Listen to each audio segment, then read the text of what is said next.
Assalamualaikum warahmatullahi wabarakatuh.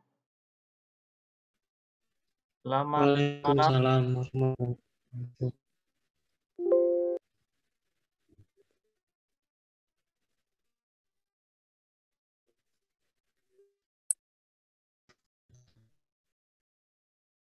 Baik, kita masuk ke materi ke-7 ya.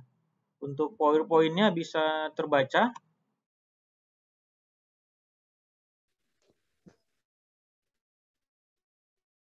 Nah, pada materi ini kita pembahasan tentang rangkaian flip-flop ya, berbasis kombinasi gerbang logika. Nah, flip-flop di sini adalah rangkaian digital ya yang kita gunakan untuk menyimpan satu bit secara semi permanen sampai ada satu perintah untuk menghapus atau mengganti isi dari bit yang disimpan ya. Jadi flip-flop ini merupakan aplikasi gerbang logika ya yang bersifat multi-vibrator bistable ya. Karena tingkat tegangan keluaran pada multi-vibrator tersebut stabil ya dan hanya mengubah situasi tingkat tegangan keluarannya saja. Jadi flip-flop mempunyai dua output keluaran ya, yang salah satunya output merupakan komplemen output yang lain ya.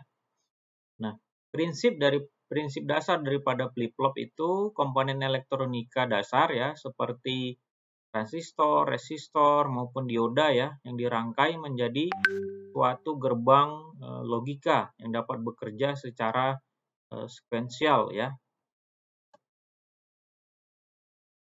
Flip-flop juga dapat kita gunakan ya sebagai penghitung detak dan sebagai pensinkronan input sinyal waktu variabel ya untuk beberapa sinyal waktu referensi. Ini suara saya sudah jelas?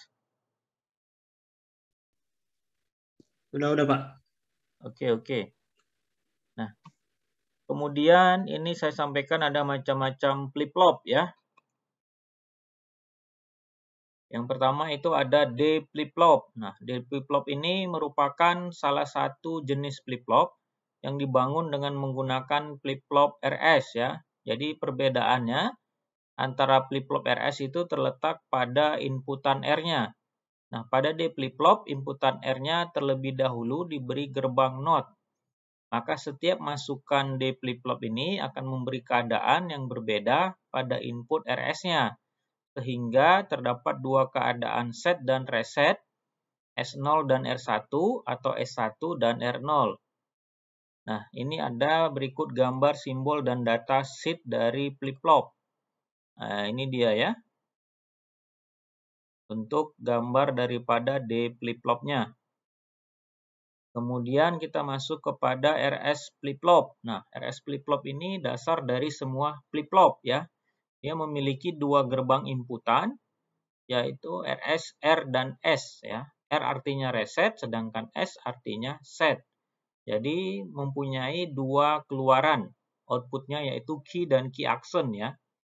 Jadi bila S-nya kita beri logika 1 dan R-nya kita beri logika 0, maka output key-nya itu akan berada pada logika 0 dan key note-nya pada logika 1.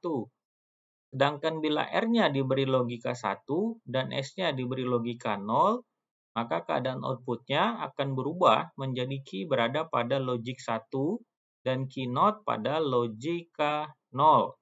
Jadi, sifat pentingnya dari flip-flop ini, sistem ini dapat menempati salah satu dari dua keadaan stabil ya, yaitu key sama dengan 1 dan key note sama dengan 0.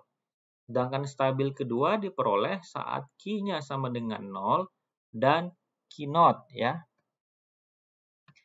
Ini dia merupakan gambar RS flip-flopnya ya. Nah, kemudian kita masuk ke JK flip-flop yang ketiga. Kelebihannya ya tidak hanya pada kondisi terlarang atau yang berarti diberi berapapun inputannya, asalkan terdapat clock maka akan terjadi perubahan pada keluaran outputnya. Ini simbol dan gambar tabel kebenarannya ya untuk JK flip-flop ya. Kemudian CRS flip-flop. Nah, di sini adalah clock RS yang dilengkapi dengan sebuah terminal pulsa clock. Sehingga pulsa clock ini berfungsi mengatur keadaan set dan resetnya. Ya, jika pulsa clocknya berlogik 0, maka perubahan logik pada input R dan S-nya itu tidak akan mengakibatkan perubahan pada output key dan keynote. Nah, sedangkan bila clock berlogiknya 1, maka perubahan pada input R dan S-nya dapat mengakibatkan perubahan pada output key dan keynote ya. Ini ada gambar simbol dan tabel kebenarannya untuk CRS flip-flop ya. Kemudian kita masuk ke 5 T flip-flop. Nah, T flip-flop ini rangkaian flip-flop yang dibuat dengan menggunakan flip-flop JK ya. Inputnya dihubungkan menjadi satu, maka diperolehlah flip-flop ya, yang membalik outputnya sebelum jika inputnya tinggi dan outputnya akan tetap jika inputnya rendah. Ini merupakan gambar T flip-flopnya ya, gambar simbol dan juga tabel kebenarannya. Nah, jadi materi ketujuh kita tentang rangkaian flip-flop ya.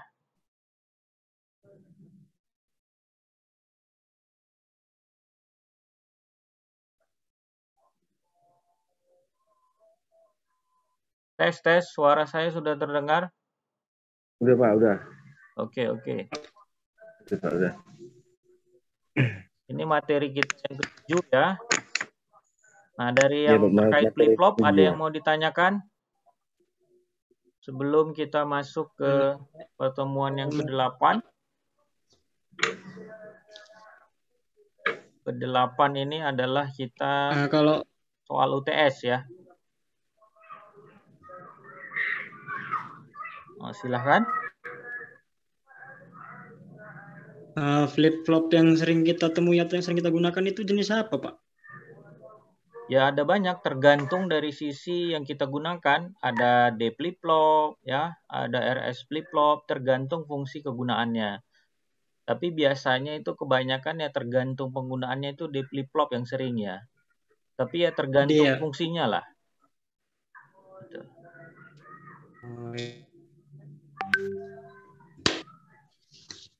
Tergantung keinginan kita mau buat rangkaiannya seperti apa ya outputnya.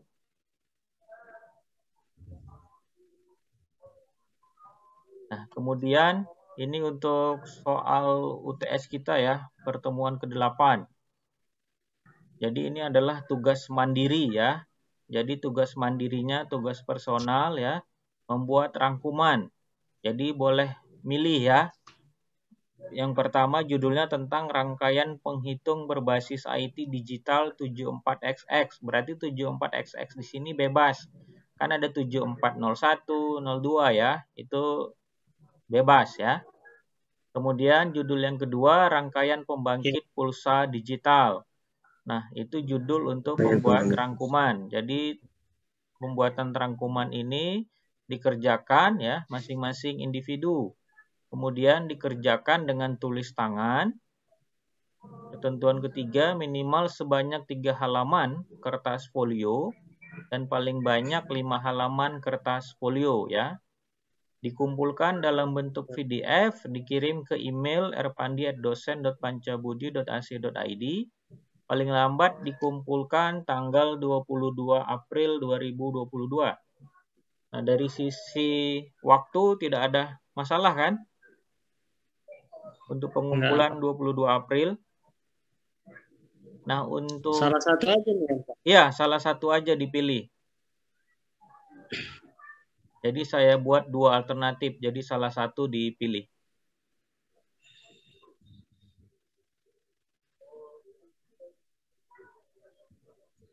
Oh iya, tulis tangan Pak ya? Ya, tulis tangan ya.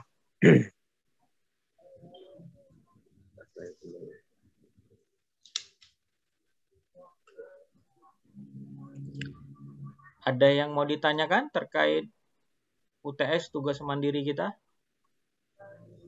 Pas, Pak. Pas. Oke. Paham ya? Nah, ini nanti saya share juga di grup ya. Atau kalian bisa capture boleh. Atau nanti saya share di grup.